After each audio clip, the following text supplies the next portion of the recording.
आज परमेश्वर हमें जो वचन दे रहे हैं उसका शीर्षक है यहोवा यिरे। इस शीर्षक के तहत हम वचन को साझा करेंगे। यदि विश्वासियों से सबसे प्रसिद्ध इब्रानी शब्दों को चुनने के लिए कहा जाए तो शायद यहोवा यिरे निश्चित रूप से उन 3 शीर्ष शब्दों में शामिल होगा। बाइबल रखने वाले अधिकांश विश्वासी, भले ही वे इब्रानी अक्षर न जानते हों, इस वाक्यांश यहोवा यिरे से अच्छी तरह परिचित होंगे। लेकिन यदि इब्रानी शब्दों में से किसी ऐसे शब्द को चुनना हो जिसका अर्थ सबसे कम संप्रेषित हुआ हो, जिसका पूरा अर्थ संप्रेषित न होकर कुछ कम हुआ हो, तो वह वाक्यांश यही यहोवा यिरे होगा। हमारे विश्वासी में से कई लोग कहेंगे कि इस वाक्यांश का अर्थ यानी यहोवा यिरे का अर्थ यहोवा तैयारी करते हैं।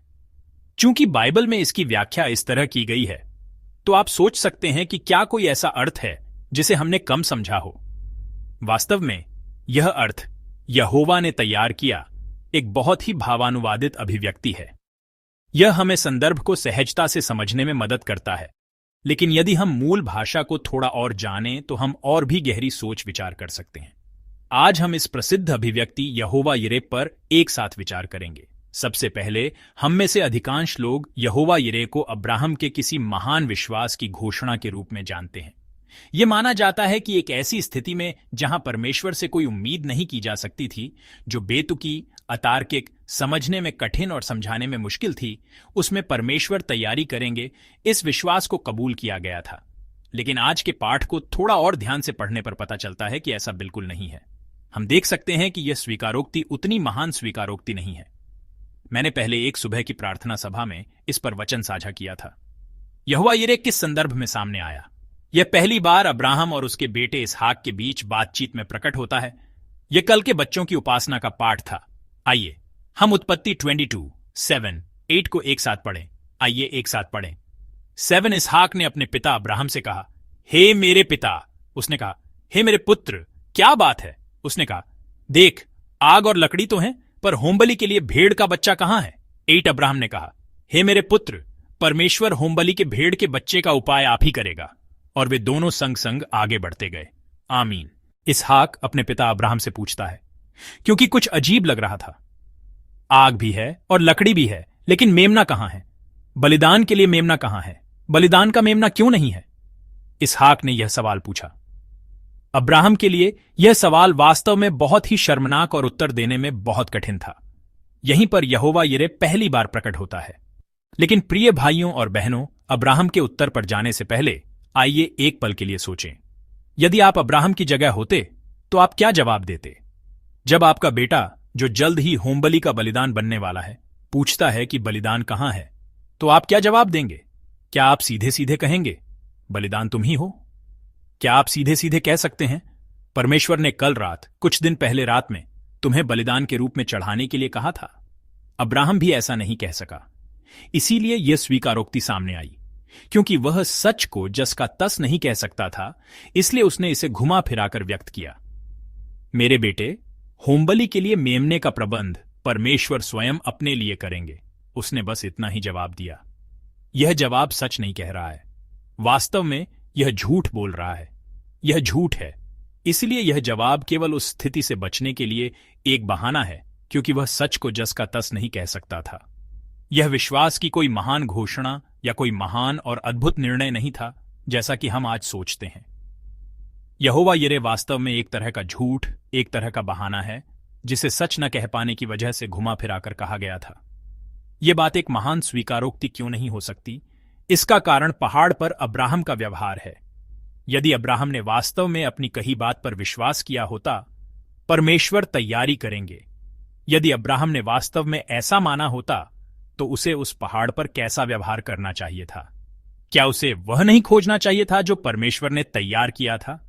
यदि उसने वास्तव में विश्वास किया होता, यदि वह बात वास्तव में विश्वास की घोषणा होती, तो पहाड़ पर चढ़कर इसहाक को बांधने और उसे मारने की कोशिश करने से पहले उसे यह खोजना चाहिए था कि परमेश्वर ने क्या तैयार किया है, परमेश्वर कैसे तैयारी करेंगे। लेकिन ऐसा कोई व्यवहार कहीं नहीं मिलता। अब्राहम ने वास्तव में इसहाक को बलिदान करने का फैसला कर लिया था। इसीलिए अब्राहम का यह कहना कि परमेश्वर तैयारी करेंगे बिल्कुल भी विश्वास की घोषणा नहीं है।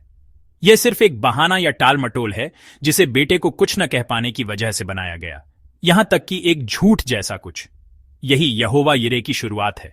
लेकिन प्रिय भाइयों और बहनों, महत्वपूर्ण बात इसके बाद आती है। वह यह है कि परमेश्वर ने उस बहाने, उस टाल मटोल, यहां तक कि उस झूठ जैसे शब्द को कैसे बदल दिया। परमेश्वर ने क्या किया? क्या परमेश्वर ने बहाने को सिर्फ बहाना ही रहने दिया? टाल मटोल को सिर्फ टाल मटोल ही रहने दिया? झूठ को बिना पूरा हुए सिर्फ झूठ ही रहने दिया? नहीं। परमेश्वर ने क्या किया? परमेश्वर ने उस बहाने को सच कर दिखाया। परमेश्वर ने उस बात को जो बेटे से कुछ न कह पाने की वजह से सिर्फ घुमा फिराकर कही गई थी, सचमुच वैसा ही कर दिखाया। परमेश्वर ने सचमुच तैयारी कर दी। परमेश्वर ने अब्राहम के कहे अनुसार ही कर दिया। परमेश्वर ने बहाने को बहाना नहीं रहने दिया और टालमटोल को टालमटोल नहीं रहने दिया। जीवन जीते हुए हम भी ऐसे अनुभव अक्सर करते हैं। पिछली बार जब मैंने इस पाठ को समझाया था तो मैंने विदेश में अपनी पढ़ाई की शुरुआत की एक घटना सुनाई थी। क्या आपको याद है? नहीं याद होना मेरे लिए ज्यादा अनुग्रह की बात है, क्योंकि मैं इसे एक बार फिर बता सकता हूं। यह मेरी विदेश यात्रा की शुरुआत की बात है, जब मैं जर्मन सीख रहा था। मेरे लिए जर्मन सुनना और बोलना बहुत मुश्किल था। मैं कितनी भी कोशिश करता, सुधार नहीं हो रहा था। मैं पाठ पढ़ सकता था और प्रश्नों को हल कर सकता था। कोरियाई लोगों में वाक्यों को समझे बिना भी प्रश्नों को हल करने की अद्भुत क्षमता होती है, क्योंकि वे सोचते हैं कि उत्तर पाठ में कहीं होगा और बिना पूरे पाठ को समझे भी उत्तर लिखने की चमत्कारी क्षमता रखते हैं। लेकिन सुनना और बोलना बहुत मुश्किल था।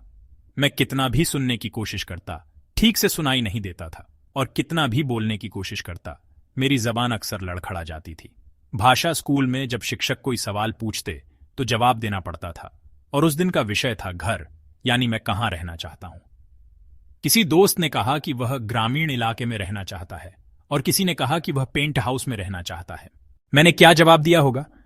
मुझे कोई जर्मन शब्द सूझ नहीं रहा था, और मेरे सामने वाले दोस्तों ने मेरे जाने पहचाने सारे जर्मन शब्द पहले ही बोल दिए थे।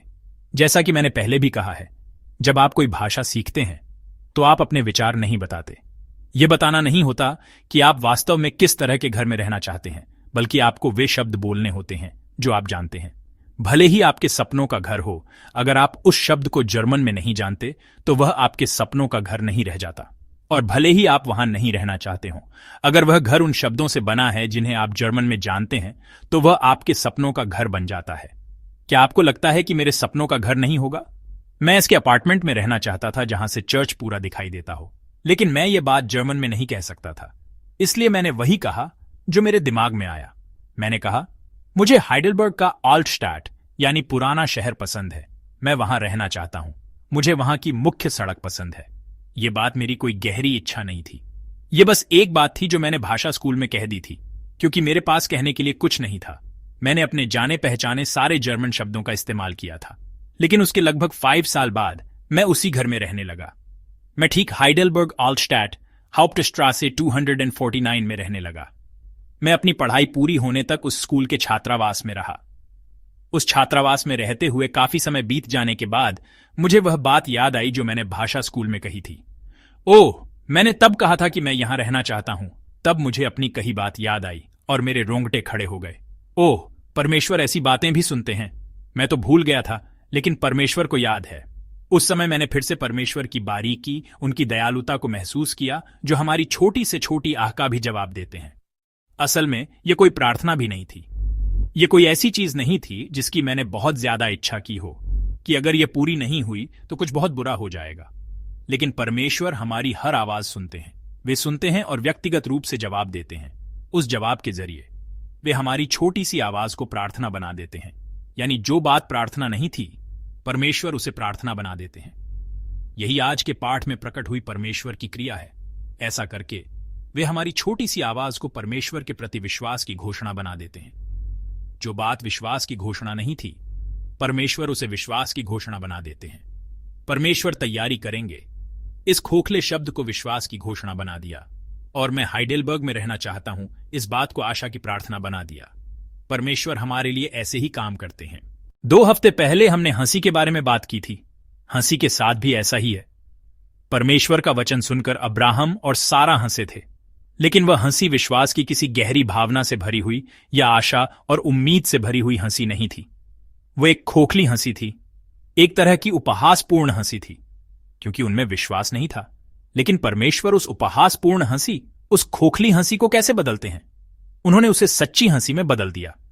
हंसी नामक बच्चे इसहाक को सचमुच देकर, 190 साल की उम्र में बेटा देकर, उन्होंने खोखली हंसी और उपहासपूर्ण हंसी को सच्ची हंसी बना दिया। आज भी वैसा ही है। परमेश्वर तैयारी करेंगे। यह बात विश्वास या आशा से भरी हुई नहीं थी। यह बात एक पिता का बहाना और एक खोखला शब्द था, जो यह नहीं कह पा रहा था कि तुम ही वह बलिदान हो। लेकिन परमेश्वर ने उस खोखले शब्द को सच्चा शब्द बना दिया। उस बात को सच करके उन्होंने बिना विश्वास के कहे गए शब्द को विश्वास की एक महान घोषणा बना दिया। मनुष्य क्या कहता है, इससे ज्यादा महत्वपूर्ण यह है कि परमेश्वर उस बात को कैसे बनाते हैं, लोग कैसे घोषणा करते हैं। इससे ज्यादा महत्वपूर्ण यह है कि परमेश्वर उस घोषणा को कैसे पूरा करते हैं। आज का पाठ हमें यह अद्भुत सत्य बताता है। प्रिय भाइयों और बहनों, आज के पाठ में एक दूसरी बात है जिसे लोग गलत समझते हैं। वह यह है कि इब्रानी शब्द यिरे का मूल अर्थ क्या है। आइए हम आज के पाठ का 14वां पद एक साथ पढ़ें। उत्पत्ति 22:14। और अब्राहम ने उस स्थान का नाम यहोवा यिरे रखा, जिसके विषय में आज तक यह कहा जाता है कि यहोवा के पर्वत पर उपाय किया जाएगा। आमीन। यहां यहोवा यिरे शब्द एक बार फिर लिखा गया है। यिरे का क्या अर्थ है? हमारी बाइबल ने इसका अनुवाद उपाय किया है, और अधिकांश अंग्रेजी अनुवादों ने इसका अनुवाद प्रोवाइड किया है, यानी प्रदान करना। ये दोनों, हमारे हिंदी अनुवाद और अंग्रेजी अनुवाद, एक दूसरे से अलग हैं, लेकिन वास्तव में मूल भाषा से भी कुछ भिन्न हैं। यिरे शब्द वास्तव में इब्रानी क्रिया रा से आया है। रा क्रिया का अर्थ है देखना। देखना के इस मूल अर्थ से यह निष्क्रिय रूप में बदलकर दिखाए जाएंगे या देखे जाएंगे, यानी प्रकट होंगे जैसा अर्थ हो सकता है। अदोनै यिरे, याहवे यिरे, यहोवा यिरे का अर्थ है याहवे देखे जाएंगे या याहवे प्रकट होंगे।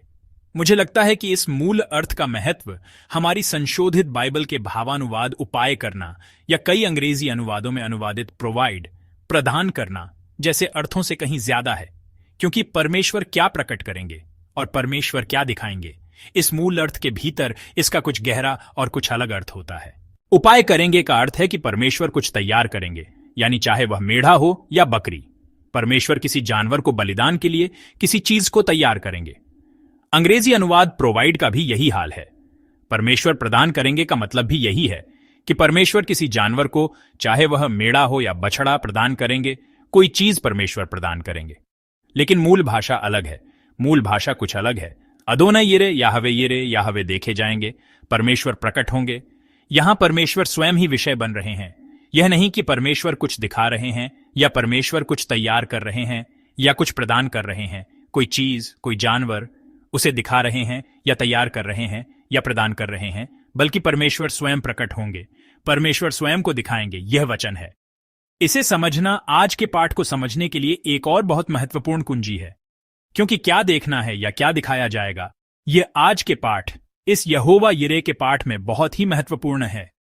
अब्राहम अपने बेटे को होमबलि के रूप में चढ़ाने की इस बेतुकी आज्ञा का चुपचाप पालन क्यों कर सका? इसका कारण भी वही है जो अब्राहम ने देखा था, क्योंकि उपहार देने वाले और उपहार के बीच एक सही दृष्टिकोण था। इसहाक, इकलौता प्यारा बेटा, परमेश्वर ने उसे होमबलि के रूप में चढ़ाने के लिए कहा।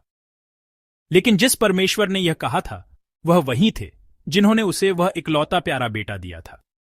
वह वही थे जिन्होंने उपहार दिया था। परमेश्वर ने अब्राहम को इसहाक उपहार के रूप में दिया, और अब उन्होंने उस बेटे इसहाक को चढ़ाने के लिए कहा। इसलिए इसहाक परमेश्वर का दिया हुआ उपहार है, और परमेश्वर वह हैं जिन्होंने इसहाक नामक उपहार दिया है। अब अब्राहम को इन दोनों के बीच चुनाव करना था। क्या वह उपहार देने वाले परमेश्वर को चुनेगा या उपहार यानी इसहाक को? इस बेतुके चुनाव के क्षण में अब्राहम मानव जाति के इतिहास में एक यादगार और कीमती चुनाव करता है। उसने उपहार को नहीं, बल्कि उपहार देने वाले परमेश्वर को चुना। वही जो स्वयं को प्रकट करते हैं, जिन्होंने उस पहाड़ पर स्वयं को प्रकट किया, उस परमेश्वर को चुना। याहवे यिरे, परमेश्वर स्वयं दिखाई देंगे, परमेश्वर स्वयं प्रकट होंगे। इस बात का महत्व भी यही है। परमेश्वर जो मेढ़ा देंगे वह महत्वपूर्ण नहीं है, चाहे वे मेढ़ा दें या बकरी या कुछ भी न दें। उन्होंने क्या दिया यह महत्वपूर्ण नहीं है। महत्वपूर्ण वह हैं जिन्होंने उसे दिया। हमारे परमेश्वर, उसी तरह हमें भी सही तरीके से देखना चाहिए। हमें किसी मेढ़े, जानवर या इंसान को नहीं, बल्कि हमें परमेश्वर को ही देखना चाहिए। हमारी दृष्टि का लक्ष्य परमेश्वर स्वयं होने चाहिए। इस कहानी में अब्राहम जो देख रहा है वह याहवे यिरे में परमेश्वर कर्ता के रूप में रा क्रिया है। इसलिए परमेश्वर दिखाएंगे, परमेश्वर दिखाई देंगे, यह वाक्य बनता है। लेकिन हमारे पाठ में एक जगह है जहां अब्राहम कर्ता के रूप में रा क्रिया का उपयोग किया गया है। यह उत्पत्ति 22:4 है। आइए हम इसे एक साथ पढ़ें। उत्पत्ति 22:4। तीसरे दिन अब्राहम ने आंखें उठाकर उस स्थान को दूर से देखा। आमीन। अब्राहम अब अपनी आंखें उठाकर दूर किसी स्थान को देख रहा है। आप ही बताइए, अब्राहम ने जो स्थान देखा वह कौन सा स्थान था? अब्राहम ने जो स्थान दूर से देखा वह वही स्थान था जहां परमेश्वर ने जाने की आज्ञा दी थी। आज के पाठ में अब्राहम उस स्थान को देख रहा है जहां परमेश्वर ने जाने की आज्ञा दी थी और कह रहा है, परमेश्वर उस स्थान पर स्वयं को दिखाएंगे, परमेश्वर उस स्थान पर स्वयं को दिखाएंगे। हालांकि उसके पास बड़ा विश्वास नहीं था, कोई महान विश्वास नहीं था, लेकिन अब्राहम के परमेश्वर की परीक्षा में सफल होने का एकमात्र कारण यह था कि वह उस स्थान को सही ढंग से देख रहा था जहां उसे देखना चाहिए था। उस देश में जा जो मैं तुझे दिखाऊंगा, अपने बेटे इसहाक को ले जा, वहां इसहाक को होम बलि के रूप में चढ़ा। इस बेतुकी आज्ञा का अब्राहम बस पालन कर रहा था। वह अपने तर्क और बुद्धि से इस स्थिति को समझ या समझा नहीं सकता था, लेकिन अब्राहम उस स्थान को देख रहा था जो परमेश्वर ने बताया था। जब अब्राहम का रा यानी अब्राहम का देखना और परमेश्वर का रा यानी परमेश्वर का दिखाना एक हो जाते हैं, तब याहवे यिरे में परमेश्वर का कार्य देखा जाता है और परमेश्वर स्वयं को देखने का अद्भुत कार्य होता है। प्रिय भाइयों और बहनों, हम क्या देख रहे हैं? मैं प्रभु के नाम से आपको आशीष देता हूं कि आप वह देखें जो आपको देखना चाहिए। जब अब्राहम वह देख रहा था जो उसे देखना चाहिए था, तो परमेश्वर अब्राहम के सामने प्रकट हुए। मैं प्रभु के नाम से आशीष देता हूं कि हमारे साथ भी ऐसा ही हो। हमें वह नहीं देखना चाहिए जो हम देखना चाहते हैं, बल्कि वह देखना चाहिए जो परमेश्वर दिखाते हैं। हमें केवल परमेश्वर के दिए हुए उपहार को ही नहीं देखना चाहिए, बल्कि उस परमेश्वर को देखना चाहिए जिन्होंने वह उपहार दिया है। इसी दृष्टि ने हमें उस परमेश्वर को देखने में मदद की जो उन शब्दों को, जिनका कोई बड़ा मतलब नहीं था, उस झूठ को जो सच न कह पाने की वजह से कहा गया था, उस खोखले शब्द, उस बहाने को एक महान विश्वास की घोषणा में बदल देते हैं। हमारा जीवन भी ऐसा ही है। हम एक ऐसा जीवन जीते हैं जिसका कोई बड़ा मतलब नहीं, जिसमें दिखाने के लिए कुछ खास नहीं, जो बस कुछ समय के लिए आता है और चला जाता है। लेकिन परमेश्वर चाहते हैं कि वह जीवन ऐसा जीवन बने जिसे परमेश्वर संजोते हैं, जो परमेश्वर से भरा हो और इसीलिए अनंत काल का गीत गाए। और मैं विश्वास करता हूं कि वे हमारे जीवन को सार्थक बनाएंगे, उपहासपूर्ण हंसी को सच्ची हंसी में और हमारी खोखली घोषणा को सच्ची घोषणा में बदल देंगे। प्रिय भाइयों और बहनों, आइए हम उस परमेश्वर को देखें। आइए हम उस परमेश्वर को देखें जो उपहासपूर्ण हंसी को सच्ची हंसी में बदलते हैं, खोखली घोषणा को सच्ची घोषणा बनाते हैं और अर्थहीन जीवन को अर्थ से भरते हैं। तब परमेश्वर हमारे जीवन में प्रकट होंगे। परमेश्वर प्रकट होकर हमें स्वयं को, परमेश्वर को दिखाएंगे। मैं प्रभु के नाम से आशीष देता हूं कि हमारा रा, हमारा परमेश्वर को देखना, परमेश्वर का रा, परमेश्वर का हमें देखना और परमेश्वर का दिखाना बन जाए और हमारी खोखली हंसी, खोखली घोषणा और खोखले जीवन को प्रभु के अर्थ, प्रेम और अनुग्रह से भर दे। आइए हम दिए गए वचन पर मनन करते हुए एक साथ प्रार्थना करें। हम भी याहवे यिरे का अनुभव करना चाहते हैं। भले ही यह विश्वास की कोई बड़ी घोषणा न हो, हमारी घोषणा को विश्वास में, विश्वास की घोषणा में बदलने वाले उस परमेश्वर पर, हमारी हंसी को, चाहे वह उपहासपूर्ण और खोखली ही क्यों न हो, सच्ची हंसी बनाने वाले परमेश्वर पर विश्वास करने और भरोसा करने में हमारी मदद करें। और हमें वह नहीं जो हम देखना चाहते हैं, बल्कि जो परमेश्वर दिखाते हैं उसे देखने में मदद करें। और केवल उपहार पर ही मन न लगाकर उपहार देने वाले परमेश्वर को देखने में हमारी मदद करें। हम प्रार्थना करते हुए आगे बढ़ें। आइए प्रार्थना करें। प्रेमी परमेश्वर, बिना बड़े विश्वास के कहे गए खोखले शब्दों को अपनी दिव्य क्रिया से भरने के लिए धन्यवाद। हमारे खाली जीवन को भी अपनी हस्तक्षेप और संलग्नता के अनुग्रह से भर दीजिए। हम हमेशा आपके दिए जाने वाले उपहारों के प्यासे रहे हैं और केवल उन्हीं को देखते रहे हैं। हमें ऐसे लोग बनाइए जो उन उपहारों को दे सकने वाले परमेश्वर को देखें और उन पर भरोसा करें, ताकि हमारा जीवन अदोने यिरे, याहवे यिरे, यहोवा यिरे का एक धन्य जीवन बन जाए, जिसमें परमेश्वर प्रकट होते हैं, परमेश्वर दिखाई देते हैं और परमेश्वर हस्तक्षेप करते हैं। धन्यवाद। हम अपने प्रभु यीशु मसीह के नाम से प्रार्थना करते हैं। आमीन।